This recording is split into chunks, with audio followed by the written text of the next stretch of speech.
में जो एलाइज का ट्रम्प कार्ड जो है वो एलाइज खुद है, क्योंकि वो अपने सियासी फायदे के लिए ये पत्ते खेल रहे हैं और वो एक बड़ी मजेदार पोजीशन में है कि वो लोग जिनको कल तक कोई पूछ नहीं रहा था आज सब उनको पूछ रहे हैं। तो मेरे ख्याल में ये इमरान खान के ट्रम्प कार्ड नहीं है, ये अपने ट्रम्प कार्ड है। खान साहब के पास मेरे ख्याल है बेग साहब से मैं इत्तेफाक करूंगा, मुझे नहीं नजर आ रहा कि उनके पास कोई सरप्राइज रह गई है। इधर आपको बता दें कि इमरान खान भले ही दम भर रहे हों कि उनके पास अभी भी तुर्क का इक्का है जिसका इस्तेमाल वक्त आने पर करेंगे, लेकिन पाकिस्तान में अब इस पर चर्चा हो रही है कि अगर इमरान खान के पास नंबर नहीं जो है तो फिर होगा क्या। और आपने तमाम एक्सपर्ट को सुना, वो कह रहे थे कि ऐसा कोई तुर्क का इक्का नहीं नजर आ रहा है। तो ऐसे में आगे क्या, 3 विकल्प हो सकते हैं। क्या क्या विकल्प हैं हम आपको समझाते हैं। पहला विकल्प तो यह है कि इमरान खान पीएम का पद छोड़ दें और अपनी पार्टी पीटीआई की ही किसी सांसद को प्रधानमंत्री बना दें। ऐसा करके इमरान बागी सांसदों को वापस अपने पक्ष में ला सकते हैं। दूसरा विकल्प यह हो सकता है कि इमरान खान संसद को भंग कर दें और वक्त से पहले ही आम चुनावों की घोषणा कर दें। एक्सपर्ट इसे ही इमरान खान का तुर्क का इक्का बताते हैं। जबकि तीसरा विकल्प यह है कि विपक्ष का उम्मीदवार प्रधानमंत्री बने, जिसके चांसेस भी बहुत ज्यादा हैं क्योंकि विपक्षी गठबंधन पीएम कैंडिडेट के लिए शहबाज शरीफ के नाम का ऐलान पहले ही कर चुका है। तो अब पाकिस्तान की सियासत किस करवट बैठती है ये सोमवार को तय हो जाएगा जब अविश्वास प्रस्ताव पाकिस्तान की संसद में पेश किया जाएगा। इसके 7 दिन के अंदर यानी 4 अप्रैल तक इमरान खान को फ्लोर टेस्ट देना होगा, यानी इमरान के पास सियासी जोड़तोड़ करने के लिए 7 दिनों का वक्त जो है वो बचा हुआ है। तो ये इमरान खान की कहानी थी। एक युद्ध पाकिस्तान में इमरान खान और विपक्ष के बीच में चल रहा है, उधर एक युद्ध जो है वो चल रहा है यूक्रेन और रूस के बीच में, जिसका 32वां दिन था।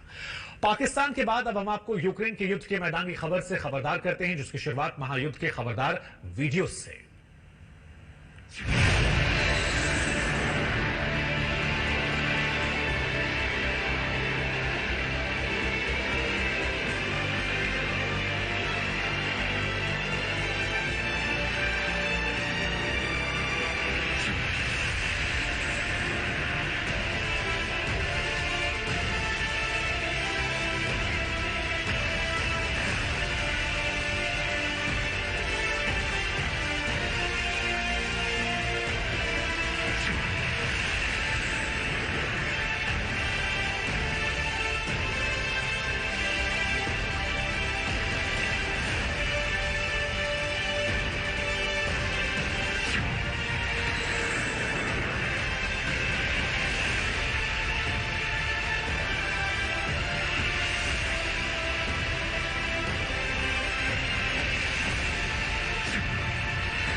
यूक्रेन की तबाही की आज पूरे 32 दिन हो चुके हैं। कीव से लेकर खार्किव और मारियोपोल से लेकर खेरसान तक तबाही के बाद रूस का अगला निशाना लवीव शहर है।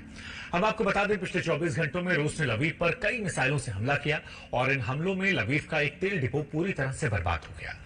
लवीव पर हमले से चिंता इसलिए बढ़ जाती है क्योंकि यूक्रेन के हजारों लोग इस शहर में शरणार्थी के तौर पर रह रहे हैं, लेकिन हमलों के बाद अब उनकी जिंदगी खतरे में आ गई है। क्यों, समझिए इस रिपोर्ट से।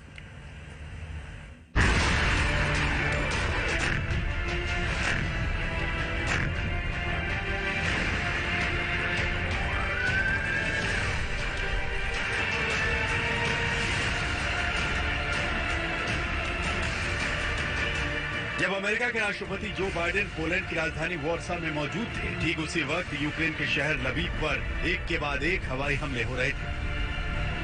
वॉर्सा में बाइडेन रूस पर जुबानी हमले कर रहे थे, तब लवीव में रूस रॉकेट से हमले कर रहा था।